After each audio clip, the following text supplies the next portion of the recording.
ओम श्री गणेशाय नमः। ओम श्री कुष्मांडा देवे नमः। आज नवरात्रि का चतुर्थ दिवस। श्रीम ऐश्वर्यम कल्पांत साधना परिवार इस मंच के ऊपर आए हुए सभी साधक उपासक और ब्रह्मांड की सारी शक्तियों को प्रणाम करते हैं। ब्रह्मांड में स्थापित कलश का हमने प्रथम दिवस में स्मरण किया। देवी के चरित्र का पठन चल रहा है और देवी का चरित्र क्या है, देवी ने कैसे युद्ध किया था, देवी ने क्या कार्य किया था, यह सब जानते हुए भी और भी उसके आगे वह आचार्य श्री के माध्यम से हम सबको सुनने को मिल रहा है। आत्मा परमात्मा का संबंध क्या है, आत्मा परमात्मा का कार्य क्या है, सृष्टि का कार्य क्या है, यह सूक्ष्म ज्ञान हमें यहाँ पर सुनने को मिल रहा है। कुष्मांड, कुष्मांड क्या है? कुष्मांड यह नवनिर्मित नवजीवन है। कुष्मांड क्या है? तो सृजनन है। जैसे हमने आपको कल ही बताया कि माँ नव दुर्गा के जो नव रूप है वह स्त्री के, प्रकृति के, वसुधरा के, इस प्रकृति के नव रूप है। जिस तरह से पहला स्वरूप था वह बाल्य स्वरूप था, बाल्य कुमारिका का था। दूसरा स्वरूप जो था ब्रह्मचारिणी का, वह भी कौमार्य अवस्था का था। तीसरा जो स्वरूप था चंद्र घंटा का, वह एक विवाह से पूर्व तक जो एक ओगड़ अवस्था में जो होती है, अल्लड़ सी लड़की जो होती है, वह कल हमने देखा कि चंद्रमा की तरह बढ़ती हुई यह आत्मा और शरीर की जो गति है वह होता है। और कुष्मांड, कुष्मांड में यह कुष्मांड रूप में स्त्री प्रकृति एक सृजनन की ओर बढ़ती है। यह कुमारिका से स्त्री तत्व में रूपांतरित होती है। ऐसा यह कुष्मांड माँ का रूप है, जिसके अंदर अंश रूप से इसका वाला जो हम अर्ध नारी नटेश्वर का जो एक रूप कहते हैं, अर्ध स्त्री और अर्ध पुरुष, हर स्त्री के अंदर एक पुरुष है और हर पुरुष के अंदर एक स्त्री है। तो इन दोनों का मिलन होकर अंतरात्मा में जो एक नवचेतन ज्योति निर्माण होती है, उसी को कुष्मांड कहते हैं। फिर हम इसे एक बीज बोओगे तो एक वृक्ष बनेगा, वृक्ष से फल बनेगा, दो व्यक्तियों से एक व्यक्ति बनेगा, स्त्री मातृत्व बनेगी। इस तरह से इस कुष्मांड का महत्व है। कुष्मांड का फल ये इस तरह से होता है। आज के दिन यह जो कुष्मांड का फल है, यह देवी को आज भी चढ़ाया जाता है, आज यह अर्पण किया जाता है। अर्पण करके इसे अगर हम उपाय के तौर के ऊपर अगर हमारे घर में अगर इसे बांधते हैं तो नजर दोष और बरकत के लिए भी अच्छा होता है। वैसे इस फल का अगर हम जूस पीते हैं तो हमारा इम्यूनिटी सिस्टम अच्छा होता है, हमारा शरीर में जो भी कमी है वह इससे भर के आती है। मैंने आज यह फल खास आप लोगों को बताने के लिए, बहुत से लोग पूछते हैं कुष्मांड क्या है, पेठा क्या है, इससे काफी नामों से जाना जाता है।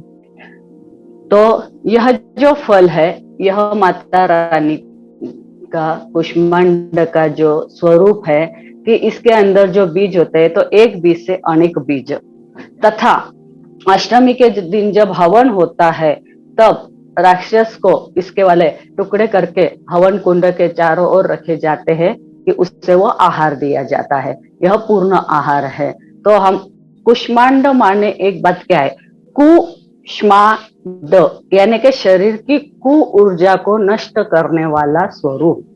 तो यह जो माता का स्वरूप है, यह हमारे अंदर के कुगुणों को, अवगुणों को, नेगेटिव एनर्जी को नष्ट करने वाला यह स्वरूप है। जब हमारे अंदर की कुबुद्धि, कुसंस्कृति, कुगुण, जो भी हमारे अंदर की नेगेटिविटी जब निकल जाएगी, तभी हम किसी नई सृजनन की प्रक्रिया को संपूर्ण कर सकते हैं। उसी तरह से अगर हम इस फल को भी देखते हैं तो ये फल भी हमारे शरीर के सारे टॉक्सिन्स को, सारे हमारे शरीर के विष द्रव्यों को, सभी को निकालकर हमें यह अमृत प्रदान करता है। आज है चतुर्थ दिवस। हम अपने अगले मंत्र की ओर बढ़ेंगे। अगली मंत्र की ओर बढ़ते समय एक ही बात कहना चाहूंगी कि सरस्वती, महालक्ष्मी और महाकाली, यह तीन जो देवी के मूल स्वरूप है, हमारे अंदर यह तीन गुणों का होना बहुत ज्यादा आवश्यक है। इसमें से जब कब एक भी कम होता है तब व्यक्ति दुखी होता है। आपके पास जब इन तीनों गुणों की पूर्तता होती है तभी हम संपूर्ण होते हैं और तभी हम सुखी होते हैं। वैसे तो जगत में संपूर्ण कोई नहीं है, किंतु संपूर्णता की ओर बढ़ना हमारा कार्य है। यदि हमारे पास बहुत अच्छी बुद्धि है, हमारे पास बहुत धन है, लेकिन हमारे पास उसे प्रक्षेपित करने की हमारी जो कहते हैं ना आत्मविश्वास, हमारा जो सेल्फ कॉन्फिडेंस नहीं है, हमारे अंदर अगर मैं जो बोल रही हूँ बिल्कुल सही है, यह बताने की अगर हमारे में क्षमता नहीं यानी कि शक्ति नहीं है, तो हमारे ज्ञान का और हमारे धन का कोई फायदा नहीं है। हमारे पास धन भी है, शक्ति भी है और ज्ञान ही नहीं है, तो फिर क्या करेंगे हम? हमारे धन के जोर के ऊपर हम कितने लोगों को खरीदेंगे? हम शक्ति के बल के ऊपर कितने लोगों से प्रेम पाएंगे? तो हमारे पास बुद्धि विवेक का होना भी बहुत जरूरी है। और यदि हमारे पास ज्ञान भी है, शक्ति भी है और धन नहीं है, तो हमें कौन पूछेगा? लोग कहेगा खुद की तो ये हालत है देखिए, और हमें क्या ज्ञान दे रहा है? खुद को से तो खुद का तो कुछ ये नहीं है और हमें तो क्या जोर चला रहा है। इसलिए बैलेंसिंग होना महत्व का है। और कुष्मांड जो रूप होता है यह हमें बैलेंसिंग की ओर बढ़ाता है। और आज देखिएगा कि चतुर्थ और पंचम ये दोनों तिथियां एकत्रित है। वैसे चतुर्थ तिथि कल से ही आई हुई है, तो कुछ जगह पे तृतीय चतुर्थ एकत्रित की गई, कुछ जगह पे चतुर्थ पंचमी। आज हम हमारे मंच से चतुर्थ और पंचमी दोनों का भी हम यहाँ पे स्वरूप ले रहे हैं। इसलिए मैं दोनों भी स्वरूपों का जो है स्कंद माता और कुष्मांडा दोनों का भी जो है, तो मैं आज एकत्रीकरण करके बोल रही हूँ कि जब स्त्री सृजनन करती है, जब स्त्री मातृत्व को प्राप्त हो जाती है, तो फिर वो आगे है तो संपूर्ण स्त्रीत्व की ओर जाती है और वो स्कंद रूप में आ जाती है। जिसे आज हम पंचम तिथि जो है यह ललित पंचमी बोला जाता है। ललिता देवी का यह सर्वोत्कृष्ट दिवस है। आज श्री यंत्र स्थापन का दिवस है, श्री यंत्र पूजन का दिवस है, उपासना का दिवस है। और आज के दिन ही अगर हम कनक धारा स्तोत्र का अगर हम पाठ करते हैं तो इसका भी अपना बहुत ज्यादा अच्छा महत्व है। तो आइएगा अब हम सर्वप्रथम जो है मंत्र धारण करेंगे और उसके बाद हम उपाय को लेंगे। तो सभी को है तो बिल्कुल सरल भाव में बैठना है, रीढ़ की हड्डी को बिल्कुल सरल करना है, गर्दन को किंचित सा ऊपर कीजिए, बिल्कुल सरल भी मत कीजिए, नीचे भी मत कीजिए। जब आप नीचे गर्दन करते हो तो यहाँ पर जो एक जो तनाव पड़ता है वो आपकी सांसों की गति को प्रॉब्लम करता है। तो बिल्कुल किंचित सा ऊपर थोड़ी को कीजिएगा और बैठिएगा। आज हमें हमारे दोनों हाथों को इस तरह से, हमारे ये दोनों हाथों को इस तरह से मिला के, हमारे जो ये अंगूठे है इस अंगूठे को यहाँ और इस अंगूठे को यहाँ इस तरह से मुद्रा कीजिए। इस अंगूठे को यहाँ और इस अंगूठे को यहाँ, दोनों हाथों को एकत्रित मिला के अंगूठे अंदर, कोई भी एक अंगूठा आप अंदर ले लीजिएगा, दोनों अंगूठे दोनों तलवों को नहीं जाएंगे। अब आपका कहते हैं ना कि बाया माइंड ज्यादा काम करता है या दाया माइंड ज्यादा काम करता है, उसके ऊपर वो अंगूठा आपका बीच में जाएगा। लेकिन एक अंगूठा अंदर तलवे पे रख के दूसरा अंगूठा उसके ऊपर रखिएगा और बिल्कुल नाभि चक्र के यहाँ पर नाभि के सामने इस तरह से हाथ की मुद्रा रखते हुए हमें इस तरह से बैठना है। आंखों को धीरे से बंद कीजिएगा, दीर्घ श्वास को अंदर लीजिएगा, एक सांस को दीर्घ अंदर लेकर धीरे धीरे धीरे धीरे धीरे छोड़ना है।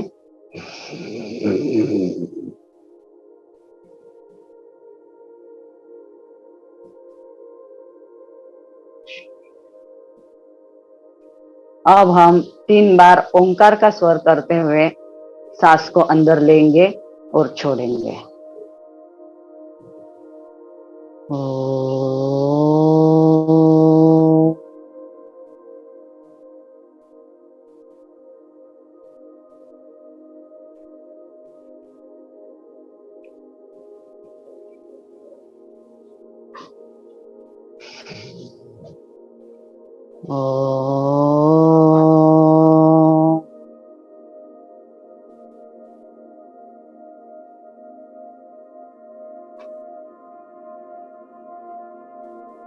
ओ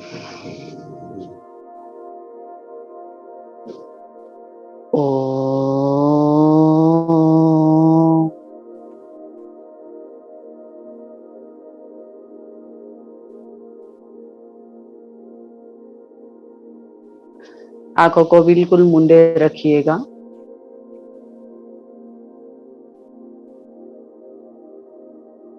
बीस क्षण के लिए बिल्कुल शांत रहिएगा।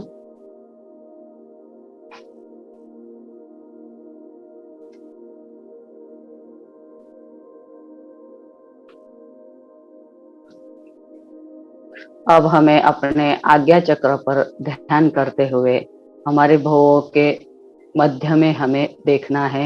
यहाँ पर देखते समय आज हम हमारी आंखों को अंदर ही से थोड़ा ऊपर की ओर देखेंगे। हमारी जो अंदर की जो बहुएं होती वो बबुल्स होते हैं अंदर के, आंखों के अंदर के, उनको हमें ऊपर की ओर लेना है, बहुओं की ओर। इसीलिए मैंने बोला है आज किंचित सी गर्दन ऊपर रखनी है, क्योंकि आप अगर गर्दन नीचे रखोगे तो चक्कर आ सकते हैं। तो आंखों को थोड़ा सा ऊपर की ओर ये करते हुए दोनों बहुओं के बीच में, आईब्रोज के बीच में ध्यान केंद्रित करना है। ओम श्री नमः। ओम श्री नमः। ओम श्री नमः। आज्ञा चक्र से हम नाभि चक्र के ऊपर ध्यान करते हुए वहां पर क्षीर सागर में विराजित श्री विष्णु नारायण और उनकी महाशक्ति श्री शक्ति में विराजित अष्टलक्ष्मी और अष्टलक्ष्मी में विराजित आज की हमारी ललितांबा त्रिपुर सुंदरी जो संपूर्ण श्री यंत्र स्वरूप में है, इसका आज हम आवाहन करेंगे। उसी के साथ आज हम माँ कनक धारा का भी आवाहन करेंगे।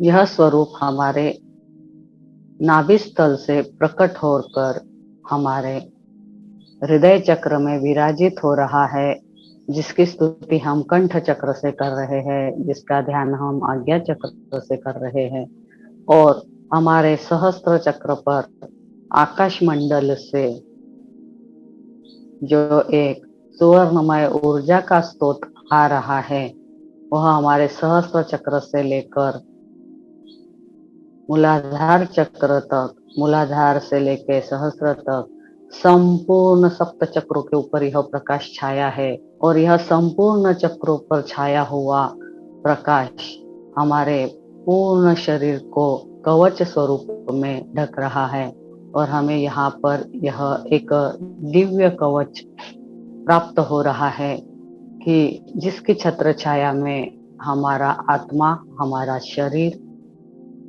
हमारा वास्तु, हमारा कार्य, हमारे कर्म, हमारा पुण्य, यह सब कुछ यहाँ पर सुरक्षित हो रहा है। आज समस्त देवी देवता मंडल के ऊपर पुष्प की वर्षा कर रहे हैं, क्योंकि आज ब्रह्मांड में हर कोई उस दिव्य शक्ति का आवाहन पूजन कर रहा है, उसकी स्तुति गा रहा है। और जो जो व्यक्ति अंतकरण से एक बार भी हे माँ बोल रहा है, उसके ऊपर देवी देवता तगात पुष्प की वर्षा कर रहे हैं, क्योंकि माता ने वचन दिया था कि तुम जब जब मुझे पुकारोगे मैं तब तक आऊंगी। सभी देवों ने कहा था हे माते आप प्रकट तो हुई हो, हम सब ने आपको सारे शस्त्र तो दिए हैं, और अब आप लौट रही हो तो हमें अच्छा नहीं लग रहा है। तो माए हमें एक ही वरदान दीजिए कि हम जब जब आपको पुकारे आपको तब तक आना होगा। और जो वर माता रानी ने देवी देवताओं को दिया था, वही हम उनके जो अंशज है हम पे भी लागू होता है। और जब जो मन से एक बार भी माँ को पुकारता है, तो माँ अपने आँख के तारों के लिए प्रकट हो जाती है। उसे प्रकट होने में क्षण नहीं लगता है। हमें बुलाने में देरी हो सकती है, पर माता को आने में देरी नहीं हो सकती है। अब हम आज्ञा चक्र से नाभि चक्र के ऊपर ध्यान करेंगे फिर से, क्योंकि हम अब संपूर्ण कवच के अंदर सुरक्षित बैठे हुए हैं। और अब हम कोई इस नाभि चक्र के ऊपर संपूर्णतः अपना ध्यान रखकर हम आज के मंत्र की ध्यान धारणा करते हैं। सर्वप्रथम ओम ऐं ह्रीं श्रीं विष्णुमायाय नमः। ओम ऐं ह्रीं श्रीं विष्णुमायाय नमः। ओम ऐं ह्रीं श्रीं विष्णुमायाय नमः। इस मंत्र को हृदय चक्र में धारण कीजिए। कंठ चक्र से इसकी हमेशा स्तुति कीजिए। आज्ञा चक्र से इसका ध्यान कीजिए और सहस्त्र चक्र से यह मंत्र आपका रक्षण करेगा। सदैव इस मंत्र शक्ति की आप पर वर्षा होगी। आज हम ललिता पंचमी होने से आज एक मंत्र और लेंगे। ओम ऐं ह्रीं श्रीं सहस्रदल पद्मस्थाय नमः। ओम ऐं ह्रीं श्रीं सहस्रदल पद्मस्थाय नमः। ओम ऐं ह्रीं श्रीं सहस्रदल पद्मस्थाय नमः।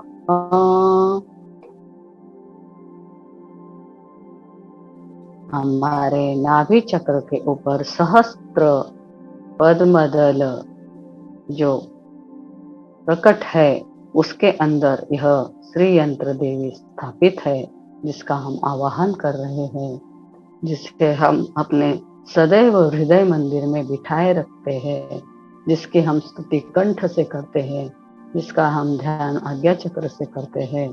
और यह सहस्त्र चक्र से हमारे ऊपर अपने सहस्त्र आशीर्वादों का वर्षाव करती है। और इस कवच के अंदर आज हम अपने आप को स्थिर रखते हैं, अपने आप को सुरक्षित रखते हैं।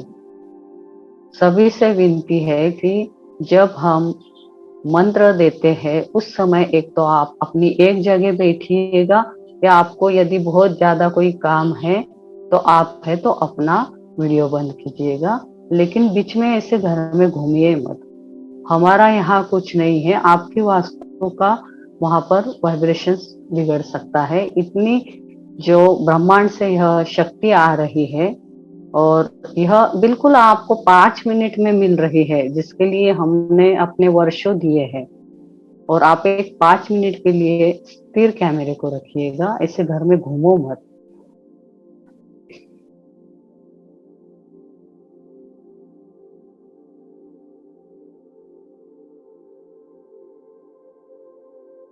नाभि चक्र के ऊपर स्थिर हुए 10 सेकंड के लिए।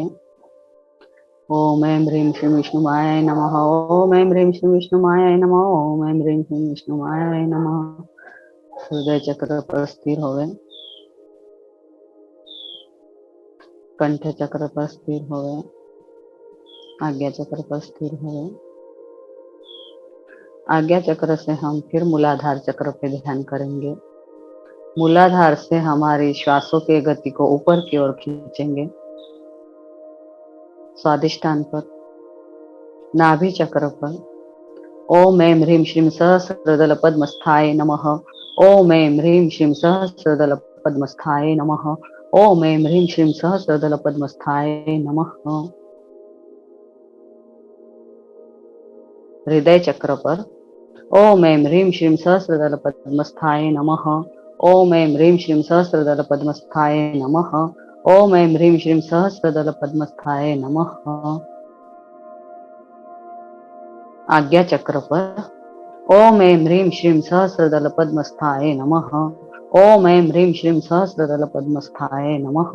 ओम ऐं ह्रीं श्रीं सहस्रदल पद्मस्थाय नमः। अब हमारे सहस्त्र चक्र पर ध्यान देते हुए अर्ध शरीर पर हमें दाई ओर ओम ऐं ह्रीं श्रीं विष्णुमायाय नमः, ओम ऐं ह्रीं श्रीं विष्णुमायाय नमः, ओम ऐं ह्रीं श्रीं विष्णुमायाय नमः। बाई ओर ओम ऐं ह्रीं श्रीं सहस्रदल पद्मस्थाय नमः, ओम ऐं ह्रीं श्रीं सहस्रदल पद्मस्थाय नमः, ओम ऐं ह्रीं श्रीं सहस्रदल पद्मस्थाय नमः। हमने सहस्त्र चक्र से मूलाधार चक्र तक दाई ओर ओम ऐं ह्रीं श्रीं विष्णुमायाय का स्मरण किया, स्थापत्य किया। बाई ओर ओम ऐं ह्रीं श्रीं सहस्रदल पद्मस्थाय का स्थापत्य किया। यह स्थापत्य नाभि चक्र पर भी हुआ है, हृदय चक्र पर भी हुआ है, कंठ से स्तुति हुई है, आज्ञा चक्र पर भी हुआ है और सहस्त्रार से इसका हमने दाई और बाई और इस शक्ति को हमने बिठाया है। अब हम बीच में संपूर्ण फिर है तो मूलाधार से स्वादिष्टान, स्वादिष्टान से नाभि चक्र, नाभि से हृदय चक्र, हृदय से कंठ चक्र, कंठ से आज्ञा चक्र, आज्ञा से सहस्त्र चक्र। हम इस बीच की ईड़ा पीड़ा और सुषुम्ना को एकत्रित करते हुए ओम ऐं ह्रीं श्रीं विष्णु मायाय नमः, ओम ऐं ह्रीं श्रीं सहस्रदल पद्मस्थाय नमः, ओम ऐं ह्रीं श्रीं विष्णु मायाय नमः, ओम ऐं ह्रीं श्रीं सहस्रदल पद्मस्थाय नमः, ओम ऐं ह्रीं श्रीं विष्णु मायाय नमः, ओम ऐं ह्रीं श्रीं सहस्रदल पद्मस्थाय नमः, ओम ऐं ह्रीं श्रीं विष्णु मायाय नमः, ओम ऐं ह्रीं श्रीं सहस्रदल पद्मस्थाय नमः, ओम ऐं ह्रीं श्रीं विष्णु मायाय नमः, ओम ऐं ह्रीं श्रीं सहस्रदल पद्मस्थाय नमः, ओम ऐं ह्रीं श्रीं विष्णु मायाय नमः, ओम ऐं ह्रीं श्रीं सहस्रदल पद्मस्थाय नमः, ओम ऐं ह्रीं श्रीं विष्णु मायाय नमः, ओम ऐं ह्रीं श्रीं सहस्रदल पद्मस्थाय नमः। 30 सेकंड के लिए बिल्कुल शांत बैठिए।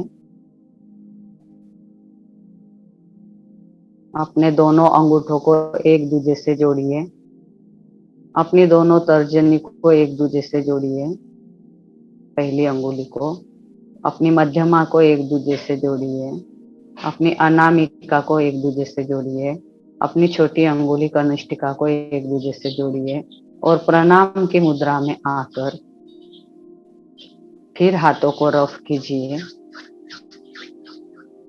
रब करने के बाद आज हमें इस ऊर्जा को हमारे संपूर्ण वास्तु की ओर देते हुए फिर अपनी ओर लेनी है। वास्तु की ओर देते हुए हमें इसे संपूर्ण ब्रह्मांड में भी फैलानी है, क्योंकि यह इतनी सारी ऊर्जा है कि हे देवी, मुझे जितनी आवश्यकता है उतनी मेरे लिए रखो और इसकी जहां जहां आवश्यकता है वहां वहां इसकी पूर्ति करो। यह आज की ऊर्जा मेरे आत्मा, शरीर, वास्तु, कार्यालय, परिवार, मेरा संपूर्ण औरा, इसकी रक्षा करते हुए, इसे धन धान्य से भरपूर भरते हुए ब्रह्मांड में जहां जहां इसकी आवश्यकता है वहां वहां मेरी ओर से यह ऊर्जा प्रसारित हो। इस ऊर्जा को हमें सूर्य देव की ओर प्रसारित करना है ताकि सूर्य देव जहां चाहिए वहां उसे दे देंगे। फिर से एक बार दोनों हाथों को रब कर कर आंखों को लगाना है और आंखों को खोलना है और अपनी कुल देवता, पितृ देवता, इष्ट देव, माता पिता को एक क्षण में याद करना है।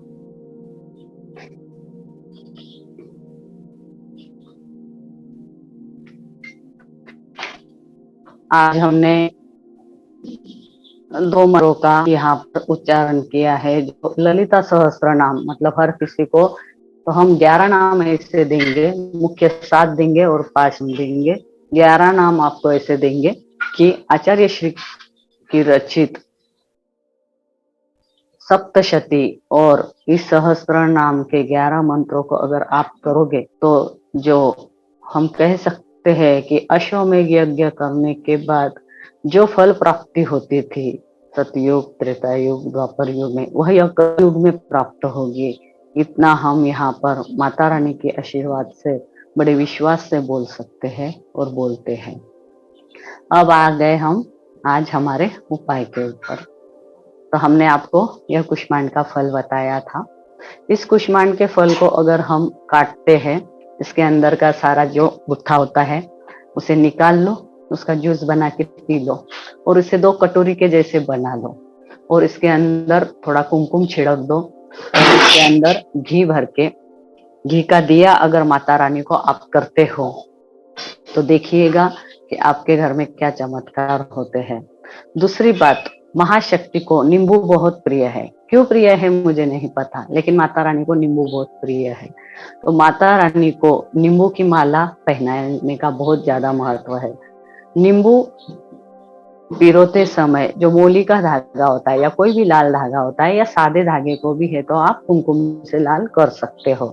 तो नींबू को खड़ा पिरोना होता है और खड़ा पिरो के आप जो है तो नींबू की माला माता रानी को अर्पण कर सकते हो। अब नींबू कितने लेना है? वैसे तो नींबू 54 लिए जाते हैं, 52 लिए जाते हैं, क्योंकि माँ के मूल शक्तिपीठ 52 है और 2 गुप्त रूप है, तो 54 जो है तो हम यहाँ पर ले सकते हैं। अगर हम उतने ना ले तो हम हमारा जो जितने वर्ष के हम हैं, जैसे कोई यहाँ पे 25 वर्ष का है तो वह व्यक्ति अपने आयु से 3 नींबू एक्स्ट्रा ले। जैसे कोई 25 वर्ष का है तो वो 28 ले ले, जैसे कोई 30 वर्ष का है तो वो 33 नींबू ले ले। तो 33 नींबू की माला आप है तो चढ़ा सकते हो। और यथाकथित अगर आपको लगता है कि ये कम होगा ज्यादा होगा तो 16 नींबू का संकल्प लीजिएगा। 16 नींबू माता रानी के नाम के और 3 नींबू एक्स्ट्रा के, 19 नींबू की माला तो आपको चढ़ानी ही है अगर किसी की इच्छा है तो। दूसरी बात, नींबू को हमें जब हम 2 भागों में काटते हैं इस तरह से हम काटते हैं। काटने के बाद नींबू को इसे पूरा निचोड़ लो। इसे पूरा निचोड़ने के बाद क्या है ना, ये हमने पूरा निचोड़ लिया, इससे हमने इसे उल्टा कर दिया। उल्टा करने के बाद क्या हो गया, ये एक कटोरी बन गई। नींबू थोड़ा बड़ा लेना है, ये दिया बन गया। इसके अंदर थोड़ा सा कुमकुम डालिएगा इस तरह से, इसमें घी भरिएगा, घी की बाती लगाइएगा और इसके दिए कम से कम 2 दिए, मतलब ये एक दिया बन जाएगा, ये एक दिया बन जाएगा। तो आज से है तो पूर्णिमा तक नींबू वाले दिए आप माता रानी को लगाइएगा। और घर में हर महीने में भी अगर आप अष्टमी, चतुर्दशी, पूर्णिमा के दिन अगर नींबू के दिए लगाते हो और श्री सूक्त का पाठ करते हो, सप्तशती साधना करते हो या मंत्रों को करते हो तो आपके यहाँ पर धन धान्य सुखों की जो आपके जीवन में आवश्यकताएं है वह आवश्यकताओं की पूर्णता ईश्वर सदैव करेगा।